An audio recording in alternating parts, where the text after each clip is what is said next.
one authored by the Chief Justice for himself, Justice Gavai and Justice Suryakant. There is a concurring opinion authored by Justice Sanjay Kishan Kaul. Justice Sanjeev Khanna has concurred with both the judgments. The reference before the Constitution bench raises the following questions for determination. A, whether the provisions of Article 370 were temporary in nature or whether they acquired a status of permanence in the Constitution. B, whether the amendment to Article 367 and exercise of the power under Article 371D so as to substitute the reference to the Constituent Assembly of the State referred to in Clause 3 of Article 370 by the words Legislative Assembly of the State is constitutionally valid. C, whether the entire Constitution of India could have been applied to the state of Jammu and Kashmir in exercise of the power under Article 370, Clause 1, bracket D. D, whether the abrogation of Article 370 by the President in exercise of the power under Article 370, Clause 3 is constitutionally invalid in the absence of a recommendation of the Constituent Assembly of the State of Jammu and Kashmir as mandated by the proviso to Clause 3.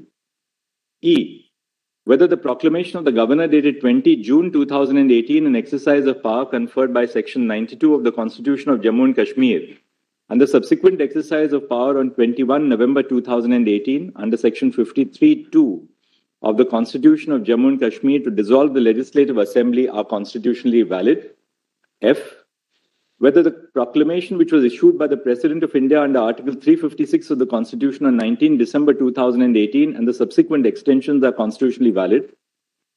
G, whether the Jammu and Kashmir Reorganization Act 2019, by which the state of Jammu and Kashmir was bifurcated into two union territories, the Union Territory of Jammu and Kashmir and the Union Territory of Ladakh is constitutionally valid, bearing in mind, 1, the first proviso to Article 3, which requires that a bill affecting the area, boundaries, or name of a state has to be referred to the legislature of the state for its views, and 2, the second proviso to Article 3, which requires the consent of the state legislature for increasing or diminishing the area of the state of Jammu and Kashmir or altering the name of the boundary of the state before the introduction of the bill in Parliament.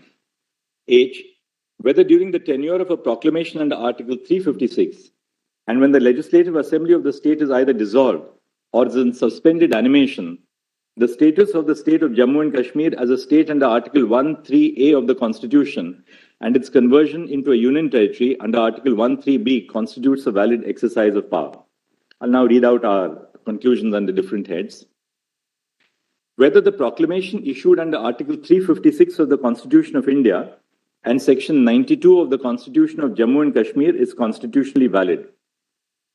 We have held that this court need not adjudicate on the validity of the proclamations because, 1, the pleadings of the petitioners in the writ petitions indicate that their principal challenge is to the abrogation of Article 370 and whether such an action could have been taken during Precedent's rule.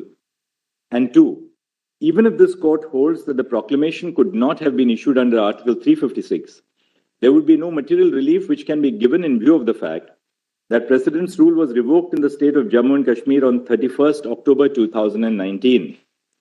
Further, the petitioners have assailed the specific actions which were taken when the proclamation was in force on the ground that those actions breached the constitutional limitations on the exercise of power after a proclamation under Article 356 was issued. These substantive challenges, which form the fulcrum of the case of the petitioners, have been considered. Next issue, whether there are limitations on the exercise of power by the President or Parliament under Article 356. We have held that there are limitations on the power which can be exercised by the Union government in the state when a proclamation under Article 356 is in operation. We have reached the conclusion on the following grounds. A, the majority in S.R. Bommai, the 9-judge bench decision, held that the actions taken by the President after issuing a proclamation are subject to judicial review. However, the learned judges adopted slight variations on the standard needed to be applied by the court to test the validity of the exercise of power by the President after the issuance of the proclamation. Justice Sawant applied the standard of whether the exercise of power was mala fide or palpably irrational. Justice Reddy observed that the advisability and necessity of the action must be borne in mind by the President. 2. This bench, sitting in a combination of 5 judges, is bound by the decision of the majority in S.R. Bommai on the issue. We also undertook a textual and purposive reading of Article 356 in particular and Part 18 as a whole. We hold that there are limitations on the power exercisable after a proclamation under Article 356 is issued. The following are our reasons. First, the thread that runs through Part 18 of the Constitution, when read as a whole, is that differing levels of executive and legislative power are required to handle an emergency under Article 352 and under Article 356. This principle applies to the exercise of power when a proclamation under Article 356 is in force. Second, Article 356(1) states that the President may, by a proclamation, assume or declare the powers stipulated in clauses A, B, and C of Article 356(1). The powers stipulated in clauses A, B, and C of Article 356(1) are not automatically invoked when a proclamation is issued under Article 356. Third, Article 356(1)(a) does not opt for an all or none formula. The phrase all or any does not indicate that the union government can exercise a part of the functions of the state government and the state government can exercise the remaining, because the suspension of the state government is an automatic consequence of the proclamation under Article 356. It rather indicates that the scope of the power exercised by the union government must depend on the circumstances for issuing the proclamation. Fourth, clauses A, B, and C of Article 356(1) grant the President independent powers. However, the power provided under Clause C is broad enough to encapsulate the power of the President to assume functions under Clause A and declare under Clause B that the powers of the legislature of the state shall be exercisable by Parliament.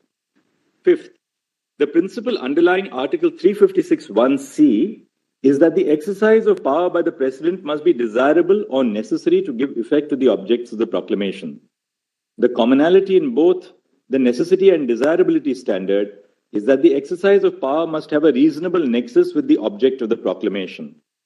Thus, the principle which runs through Article 356(1)(c) and which also guides the exercise of power under Article 356(1)(a) is that the exercise of power must have a reasonable nexus with the object of the proclamation.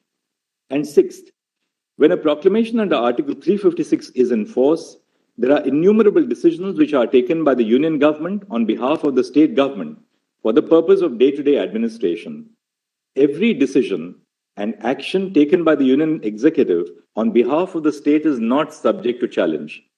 Opening up challenge to every decision would lead to chaos and uncertainty. It would in effect put the administration in the state